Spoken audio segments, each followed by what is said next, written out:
Welcome sa Dries TV. Kung interesado ka sa ganitong news, huwag kalimutang isubscribe ang ating YouTube channel. Maraming salamat! Welcome back again sa ating YouTube channel mga kakimpaw, and sa update natin ito ang pag-uusapan natin ay tungkol sa mga importanteng kaganapan kina Kim and syempre kay Paolo Avellino. So pag-uusapan natin sa update na to mga kakimpaw ay ang tungkol nga po sa naging aksyon ni Paolo Avellino sa kinakaharap po ngayon ni Chinita Princess na kabikabila na namang pambabatikos dahil yan kay Vice Ganda. So ano nga kaya ang kanyang naging aksyon dito? Yan ang pag-uusapan na taalamin natin. And syempre tatalakayin din natin ang iba pang mga ginap kay Kim Chiu. So bago ang lahat, maraming salamat muna sa inyong patuloy na pag-support at pagsubaybay sa mga daily update natin. Kaya naman bilang pasasalamat, narito pang isang napili kong komento patungkol ito sa naging previous update. Mula ito kay Ginang Norma Cola, sabi niya ako'y ready na Ders kaysa masaktan tayong lahat kasi di lang si Kim dito ang nasasaktan eh. Tayong taga-suporta sa kanya, ako agree na ako mag-resign si Kim, bahala na kung di ko siya makita sa Showtime. Pabalik-balik na ako, panoorin ang mga ganap nila na Kim Pao. Basta may peaceful mind na si Kim. God is always with them. Kim and Pao namin mahal sila ng Diyos, kaya di yan sila pababayaan. Marami pang blessings sa darating sa kanila. KB forever, thanks Ders. Maraming salamat po sa inyong komento. Ginang Norma Call, yes, tama po kayo dyan. Maging ako ready na din po mga kakimpaw sa posibleng mangyayari, 'di ba? Dahil nga po sa problema kinakarap ngayon ni Kim Chiu and ni Vice Ganda mga kakimpaw. Ready na din po ako, pero syempre para po sa mga ibang fans hindi po sila ready sa mga pwede pong mangyari. Pero mas gugustuhin ko na po ito kaysa lagi po siyang nababash, lagi po siyang nai-issue, 'di ba? At nababatikos dahil po sa It's Showtime. So mas mainam nga naman po na magkaroon ng peace of mind si Kim.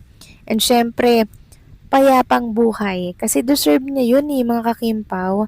Sa loob naman ng 20 years, ganito pa yung ibibigay kay Trinita Princess. Siyempre, Kim Chiu yan mga kakimpaw. Dapat hindi po nila yan pinatitake for granted lang. 'Di ba? Kaya deserve ni Kim Chiu na talaga na mga deserve ng grupong papahalagahan po siya, deserve ng isang show na iingatan po siya at ipagtatanggol, 'di ba?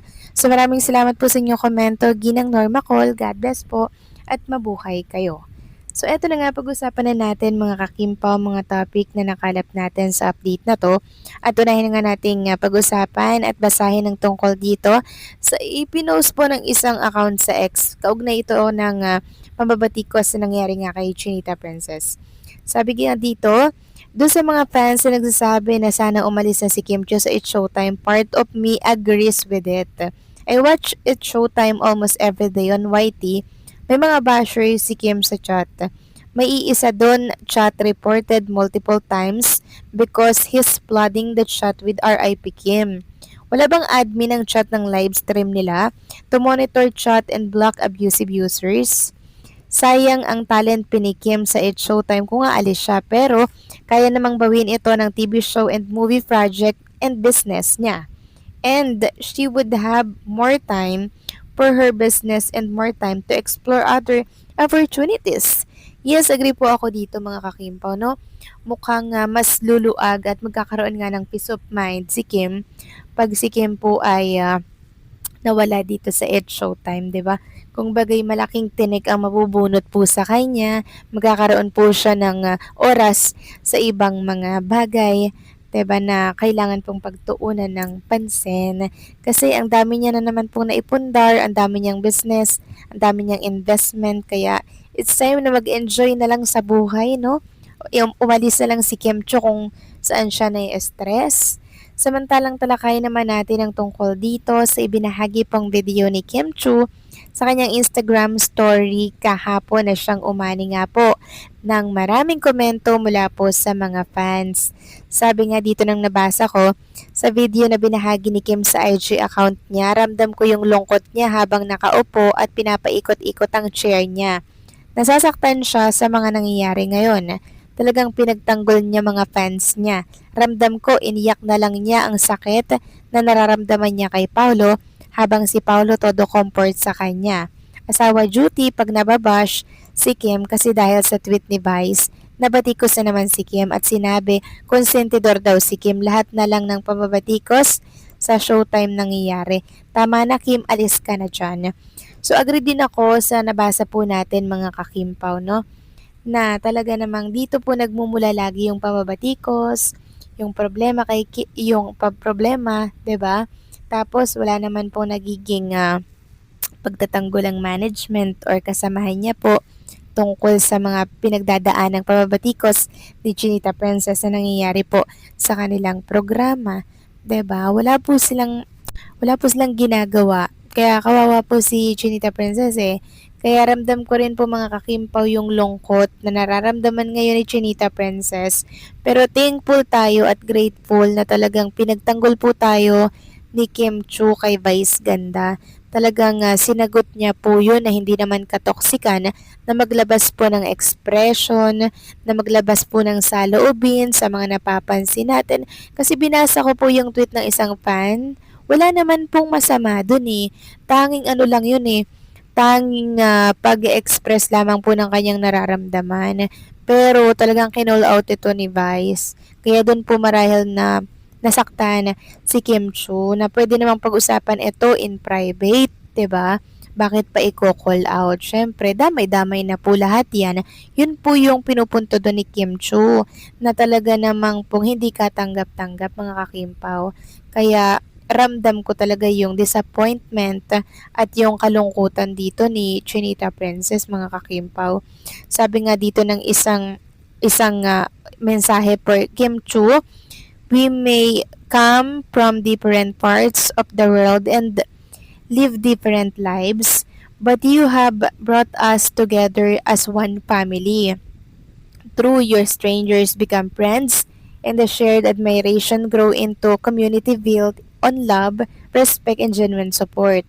Over the years, we have celebrated your milestones, stood by you through life challenges, and watched you face every season with kindness, humility, and grace. More than the artist we admire, we have come to love the person you are. Your genuine heart, your resilience, and the way you always make people feel seen and appreciated are the reason we continue to stand by you. As Kim Pao International, our support has never been about perfect moments. It has grown through the years because of the joy you have shared with us, the memories we have created because of you, and the genuine connection you have built with your supporters. You have become a part of our lives, and for that, we will always be grateful. Thank you for always choosing kindness and for staying true to yourself. You remind us that real strength is found in grace, and that is one of the main reasons we are proud to call ourselves your supporters. Please always remember that you are deeply loved, sincerely appreciated, and never alone. Wherever life takes you, your Kimpao family will always be here. We will celebrate your victories life up during difficult times and continue to believe in you just as we always have. Thank you for being you with all our love, Kim Pao International. So sana mabasa po ito ni Kim Chu mga kakimpaw na tayo talaga na-appreciate natin yung ginawa niya pong pagtatanggol sa isa nating kasamahan. 'Di ba? Maraming salamat Kim Chu sa pagboses sa mga supporters mo. At dahil dyan, mas minahal ka pa namin ng sobra-sobra. Hayaan mo, andito kami at titindig sa likuran mo sa mga pagsubok na pinagdadaanan mo ngayon sa iyong buhay. Pakalatag ka lang at andito kami lagi nakasuporta sa iyo. So kayo ba mga kakimpaw, anong masasabi nyo dito? Please comment down below.